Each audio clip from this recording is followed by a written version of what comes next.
Si avec eux deux joueurs pas au niveau, le PSG serait pas autant en difficulté. Le problème, c'est qu'il y en a quasiment aucun qui est performant. La défense est aux abois, elle laisse littéralement les adversaires marqués, genre qu'est-ce qu'ils foutent là?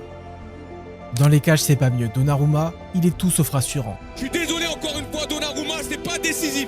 C'est pas assez décisif en Ligue des Champions. À ce moment de la saison, le pari de Luis Enrique il est perdu. Son PSG sans Mbappé était censé être plus fort. On est très loin du compte. Et ça va pas en s'arrangeant. À force d'enchaîner les mauvais résultats, la relation entre Luis Enrique et son vestiaire, elle s'est dégradée. Les joueurs le trouvent pas assez à l'écoute, trop rigide et remettent même en cause certains de ses choix. Après le départ de Mbappé, Paris devait choisir un nouveau tireur de pénalty. Ousmane Dembélé en tant que cadre et joueur qui doit être décisif, logiquement, il a voulu les prendre. Le problème, c'est que Luis Enrique en a décidé autrement. Pour lui le meilleur c'était Vitinha, donc c'est Vitinha qui a pris les pénaux. Tant pis pour Dembélé. Un autre épisode que les joueurs ont pas kiffé, c'est la diffusion du documentaire sur Luis Enrique. Vous voyez depuis le début de la vidéo, je vous diffuse des extraits du coach. Et bah la plupart de ces extraits, ils viennent de son docu, notamment celui-là.